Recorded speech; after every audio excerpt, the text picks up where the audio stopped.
Michael Jackson ఒక homosexual. Michael Jackson ఒక అమ్మాయి. మైకేల్ జాక్సన్ తెల్లగా మారడానికి చర్మంలో ఉండే కొన్ని లేయర్స్ ని తీయించుకున్నాడు, చర్మాన్ని బ్లీచ్ చేయించుకున్నాడు, ఇంకా రకరకాల ట్రీట్మెంట్ చేయించుకున్నాడు. ఎక్కువ సంవత్సరాలు బ్రతకడానికి ఆక్సిజన్ ఛాంబర్ లో నిద్రపోయేవాడు. మైకేల్ జాక్సన్ మొహానికి 200కు పైగా సర్జరీస్ చేయించుకున్నాడు. చీక్ బోన్ ఇంప్లాంట్స్, చిన్, లిప్ సర్జరీస్ అండ్ అతని ముక్కు మొత్తం ప్లాస్టికే. 2009లో మైకేల్ జాక్సన్ నిజంగా చనిపోలేదు, చనిపోయినట్టు ప్రపంచాన్ని నమ్మించి ఇంకా బ్రతికే ఉన్నాడు. ఇవే కాకుండా మైకేల్ జాక్సన్ కి ఏలియన్స్ తో కాంటాక్ట్ ఉంది అనే క్రేజీ థియరీస్ కూడా సర్క్యులేట్ అయ్యాయి. వీటిలో కొన్నైనా మన లైఫ్ టైంలో మనం వినే ఉంటాం. చాలా మంది వీటిని ఇంకా నమ్మే వాళ్ళు కూడా ఉన్నారు. మైకేల్ జాక్సన్ గురించి చిన్నప్పటి నుంచి వింటున్న ఈ స్టోరీస్ లో నిజమెంత అన్నిటికీ ఈ రోజు ఆధారాలతో సహా ఎక్స్ప్లెయిన్ చేద్దాం. నెంబర్ 1, మైకేల్ జాక్సన్ తెల్లగా మారటానికి చర్మాన్ని బ్లీచ్ చేయించుకున్నాడా? పుట్టుకతో మైకేల్ జాక్సన్ ఒక ఆఫ్రికన్ అమెరికన్. అతని చర్మం ఎర్లీ 80s వరకు నల్లగా ఉండేది, కానీ ఏళ్లు గడిచే కొద్దీ తెల్లగా మారుతూ వచ్చింది. ఇది చూసి అతనికి బ్లాక్ కలర్ అంటే ఇష్టం లేదని స్కిన్ ని బ్లీచ్ చేయించుకొని తెల్లగా మారాడు అని మీడియా ఎన్నో సంవత్సరాల పాటు ఇప్పటికీ కూడా రాస్తూనే ఉంది. ఇదే క్వశ్చన్ ఆయన్ని 1993 ఓప్రా విన్ఫ్రీ ఇంటర్వ్యూలో అడిగినప్పుడు ఆయన ఏం చెప్పారంటే, I'm a black American.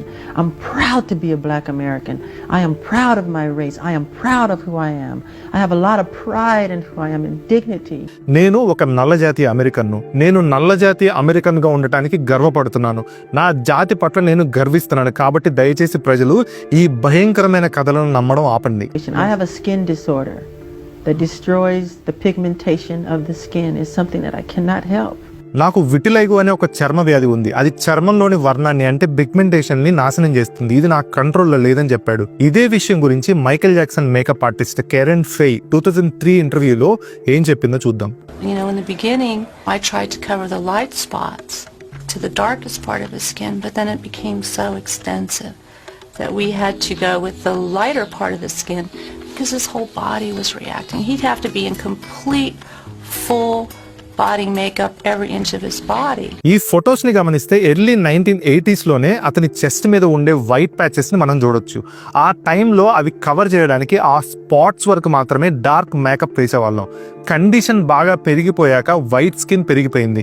ఇక ఆ తర్వాత డార్క్ స్కిన్ కవర్ చేస్తూ మేకప్ వేసేవాళ్ళం అని ఆవిడ చెప్పారు. ఈ స్కిన్ పిగ్మెంటేషన్ అనేది లేకపోవడం వల్ల ఎక్కువసేపు ఎండలో ఉంటే స్కిన్ క్యాన్సర్ వచ్చే ప్రమాదం చాలా ఎక్కువ. దానికోసం ఆయన ఎప్పుడు థిక్ మేకప్, సన్ స్క్రీన్ తో మాత్రమే బయటకు వచ్చేవాడు. ఎప్పుడు సన్ కి ఎక్స్పోజ్ అవ్వకుండా షేడ్ లోనే ఉండేవాడు. అందుకే ఆయన బయటకు వచ్చేటప్పుడు అంబ్రిల్లా, ఫేస్ మాస్క్, గ్లౌస్ వేసుకొని బయటకు వచ్చేవాడు. ఇవి చూసి మీడియా చాలా వింత వింత కథనాలు రాసేది. ఇవన్నీ చూస్తే మైకేల్ జాక్సన్ తన నల్లగా ఉన్న చర్మాన్ని తెల్లగా మార్చుకోవడానికి స్కిన్ బ్లీచింగ్ చేయించుకున్నాడు అనేది పూర్తిగా అవాస్తవం అని అర్థమవుతుంది. స్టోరీ నెంబర్ 2, మైకేల్ జాక్సన్ ఎప్పటికీ యంగ్ గా ఉండటానికి ఆక్సిజన్ ఛాంబర్ లో నిద్రపోయేవాడు అనే ఒక స్టోరీ. సేమ్ ఓప్రా విన్ఫ్రీ ఇంటర్వ్యూలో ఇదే క్వశ్చన్ అడిగినప్పుడు ఆయన ఏం చెప్పాడో చూద్దాం. Why would I want to sleep in a chamber? Well, the rumor was that you were sleeping in the chamber because you didn't want to grow old, and that was stupid. That's stupid. It's completely made up, and I'm embarrassed. Okay, but there you are in something there. There's a picture of you. Where did that come from? How did it get started? I did a commercial for Pepsi, and I was burned very badly. We built this place called the Michael Jackson Burn Center, and that's a piece of technology that's used for burn victims, right? So I'm looking at the piece of technology, I'm touching it, feeling it, and decide to just go inside of it just to hammer around. Somebody takes a picture. When they process the picture, the person who processes the picture say, "Oh, Michael Jackson. He made a copy. These pictures went all over the world with this lie attached to it." It's a complete lie. Why do people buy these papers? 1984లో Pepsi commercial కోసం shoot చేస్తున్నప్పుడు fireworks accident జరిగి తన జుట్టు, తల కాలిపోయి 2nd degree burns అయ్యాయి. ఆ టైంలో బర్న్ విక్టిమ్స్ కోసం మైకేల్ జాక్సన్ బర్న్ సెంటర్ ని ఆయన స్టార్ట్ చేశారు. ఆ ఫోటోలో కనపడే ఎక్విప్మెంట్ బర్న్ విక్టిమ్స్ కోసం వాడతారు. ఆ టైంలో ఆ ఎక్విప్మెంట్ అంతా ఆయన చెక్ చేస్తూ సరదాగా ఒకసారి అందులో పడుకున్నాడు. అప్పుడు తీసిన ఫొటోస్ ని ప్రాసెస్ చేసేటప్పుడు ఆ ప్రాసెస్ చేసే వ్యక్తి ఇది మైకేల్ జాక్సన్ కదా అని గుర్తుపట్టి ఒక కాపీ అతనితో ఉంచుకున్నాడు. ఆ తర్వాత అది అందరికీ పాకిపోయి మీడియాలో రకరకాల కథనాలు రావడం స్టార్ట్ అయ్యాయని, అందులో ఎలాంటి వాస్తవం లేదని ఆయన చెప్పారు. మైకేల్ 200కు పైగా సర్జరీస్ చేయించుకున్నాడు. ముక్కు మొత్తం ప్లాస్టిక్ ముక్కేనా.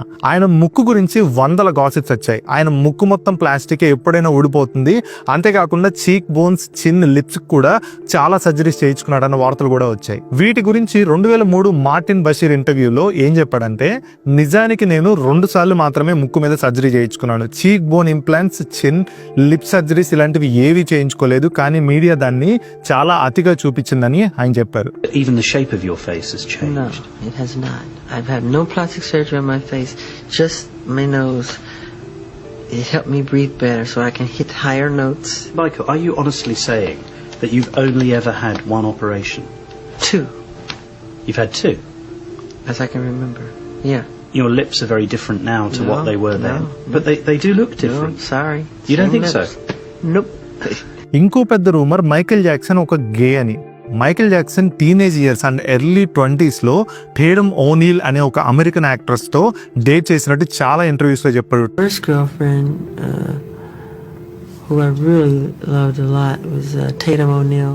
టేడమ్ కూడా ఒక ఇంటర్వ్యూలో కొన్ని సంవత్సరాల పాటు మైకేల్ తో డేట్ చేసినట్టు చెప్పింది. How long did you date Michael Jackson? Was it like 2 dates? No. It was on and off for a few years. Really? And I don't think anyone knows this, Andy, but and అతని first wife Lisa Marie Presley, తను king of rock and roll Elvis Presley daughter కూడా.